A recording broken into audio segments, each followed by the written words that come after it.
So let's talk about AI. It's everywhere, right? And it brings up this huge question. Where do we fit in? It's kind of scary, but also really exciting. Well, in this explainer, we're going to tackle that head on. And trust me, the answer is going to come from somewhere you would never, ever expect.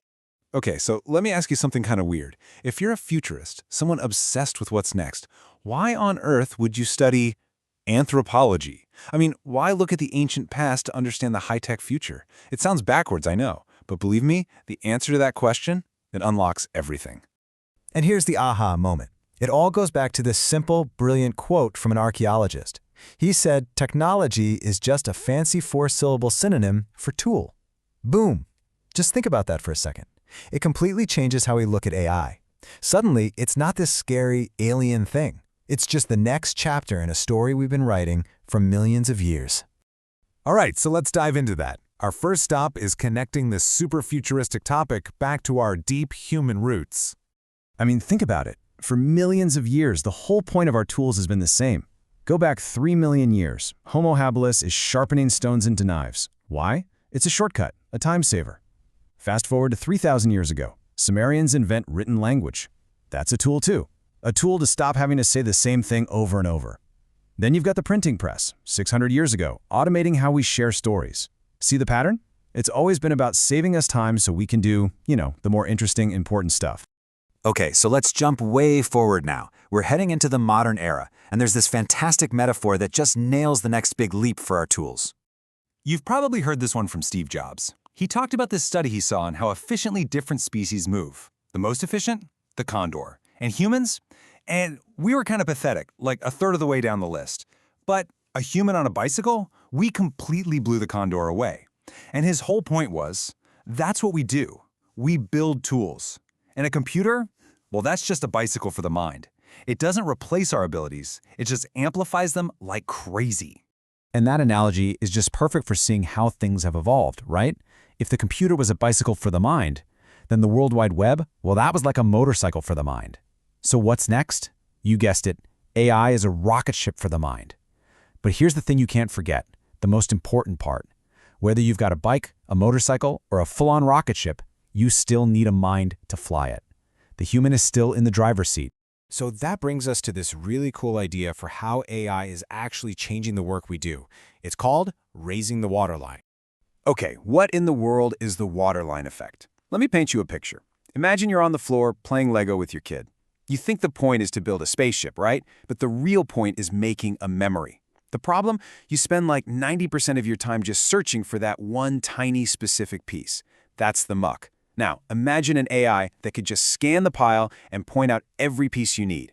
It automates all that muck, right? It raises the waterline so you can spend all your time on the magic, the actual building, the fun part. And this idea, it works for everything.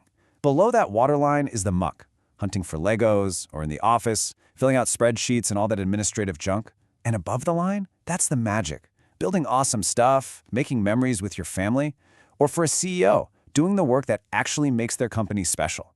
The whole promise of AI is to just lift that line higher and higher, getting rid of the muck so we can all live in the magic. Okay, so if AI is taking care of all the boring stuff, what does that mean for us? It means our input, our magic, suddenly becomes way, way more important. There's this great story from the source material. A guy is showing off this incredible, powerful AI image generator to a boardroom full of executives. He says, anything you can imagine, it can create. What do you want to see? And you could hear crickets. They had no idea. Finally, one of them just goes, paint me a sunset. And you know what they got? The most boring, generic, clip art looking sunset you've ever seen. The AI was amazing, but the human idea, not so much. So the execs are all ready to dismiss the whole thing. But then this younger chief of staff steps up and she says, okay, I got one. I want to see potato chips versus pretzels in a fight. The potato chips have nunchucks, the pretzels have squirt guns. Oh, and the whole thing is happening on Mars. And what the AI created was pure art. I mean, like a modern-day masterpiece. Same tool, totally different human input, night and day. And this right here is the whole point. We used to say, garbage in, garbage out, right?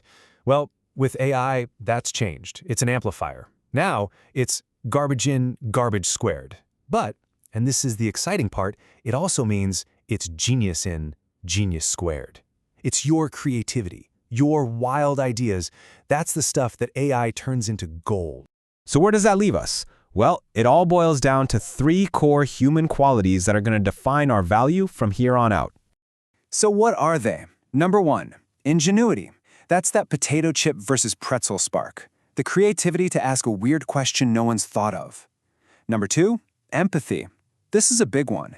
It's the ability to actually understand another human being, what they need, what they're feeling. And number 3, initiative. The drive to just start something without being told to. I mean, think about it. An AI can't do anything until you give it a prompt. It needs us to kick things off. And the guy who came up with this, Mike Bechtel, has this hilarious story. He's explaining this whole theory to his mom. Super proud, you know? Mom, it's about ingenuity, empathy, and initiative.